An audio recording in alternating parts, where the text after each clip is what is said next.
हमारी ग्रामीण अंचल के सभी गणमान्य महानुभाव, मातृशक्ति, देखिए बहुत ही गंभीर मुद्दा है।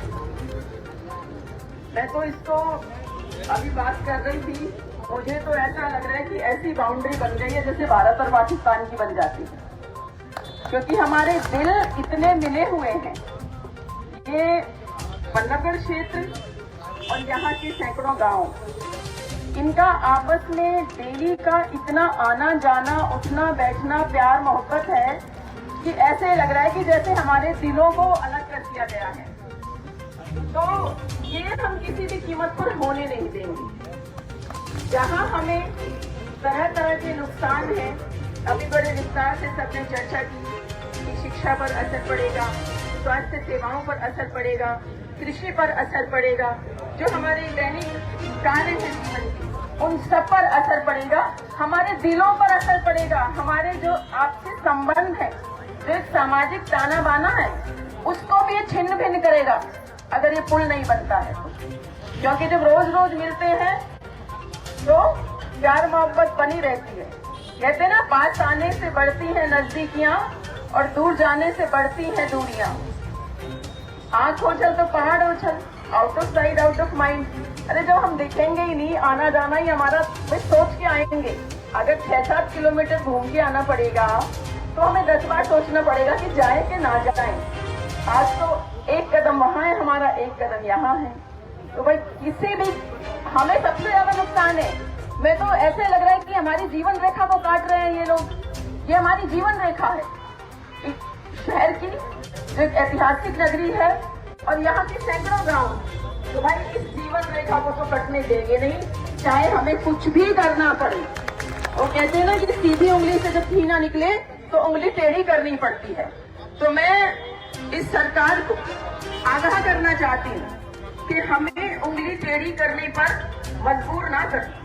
ये सिर्फ पक्ष और विपक्ष की बात नहीं है, यहाँ सत्ता पक्ष के भी लोग बैठे हैं और विपक्ष के भी लोग बैठे हैं।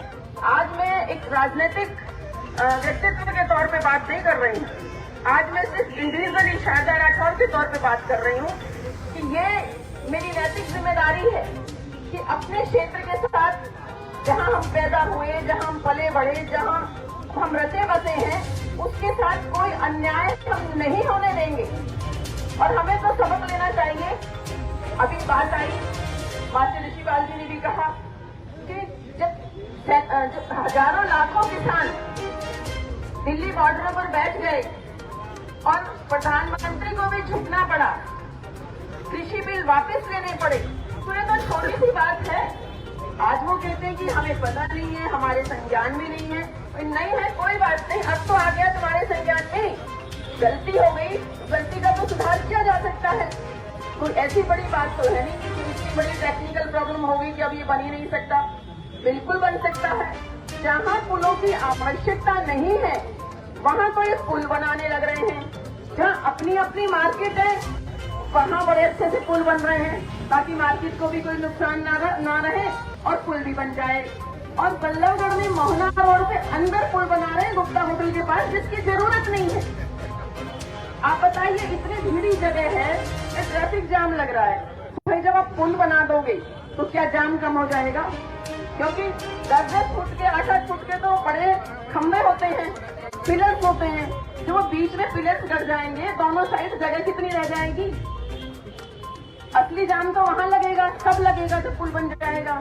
उस पे तो आप 300-400 करोड़ रुपया खर्च कर रहे हो। खर्च क्या कर रहे हो? बर्बाद कर रहे हो। और यहाँ जहाँ जरूरत है वहाँ आप कह दो कि हमारे तो संज्ञान में नहीं है। तो भाई ऐसे लोगों के संज्ञान में लाना तो हमें आता है। हम जानते हैं कि किस तरह काम करवाना है।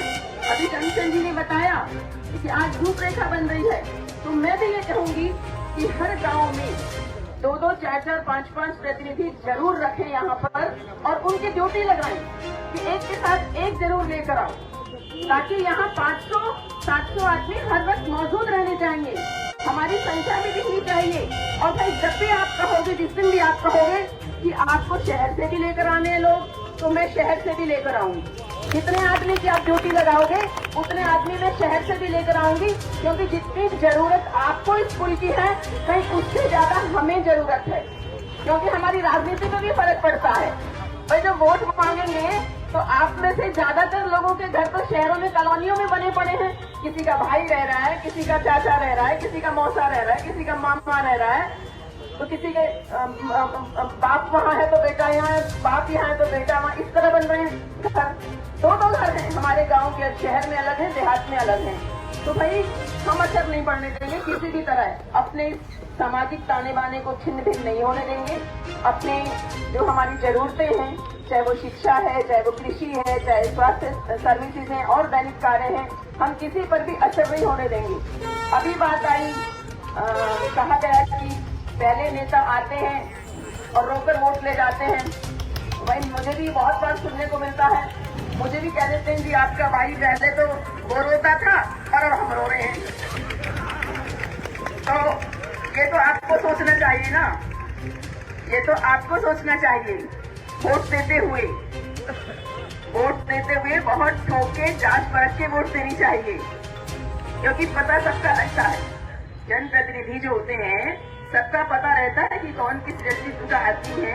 मैं किसी की बुराई नहीं कर रही हूँ, हमें भी लाखों कमियां होंगी, हमें भी लाखों अवगुण होंगे, लेकिन जो हमारी सामाजिक जिम्मेदारी है, जो हमारी नैतिक जिम्मेदारी है, जो हमारी राजनीतिक जिम्मेदारी है, हमें उससे दूर नहीं भागना चाहिए, क्योंकि ये जनता है, ये पब्लिक है, ये सब जानती है।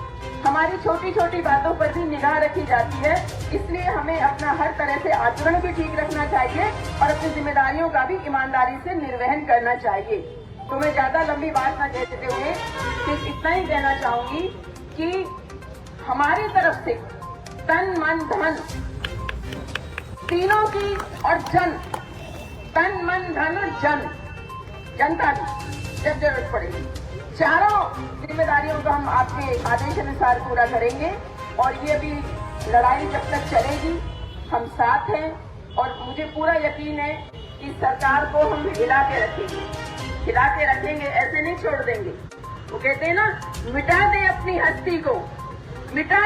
हस्ती को अगर कुछ मर्तबा चाहे, कि दाना खाक में मिलकर गुलो गुलजार होता है।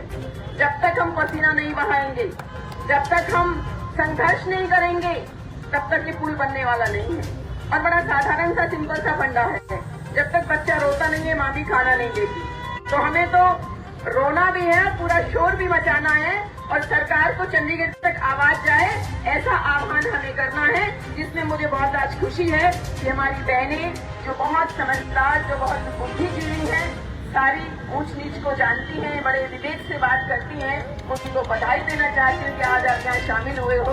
मुझे बहुत ज्यादा खुशी है। और आप लोगों को तो राजनीति में आना चाहिए, ये तो सामाजिक हमारा एक सामाजिक मंच है, लेकिन मैं आपको इनवाइट कर रही हूँ कि आप लोगों को राजनीति में आना चाहिए, क्योंकि मेरे भाई बुरा मान जाएंगे, लेकिन बुरा माने तो भाई मानो, आपकी बहन सच्चाई कहेगी। जो महिलाएं ज्यादा गॉड फियरिंग होती है, भगवान से डरने वाली होती हैं, काम के प्रति ज्यादा वफादार होती हैं, और भाई जिस काम पे लग गई ना, फिर तो चंडी का रूप धारण कर लेती हैं। तो अब ये समझ लो कि महिलाएं शामिल हो गई हैं, और सरकार को अपने आंख नाक दिमाग सब खोल लेने चाहिए।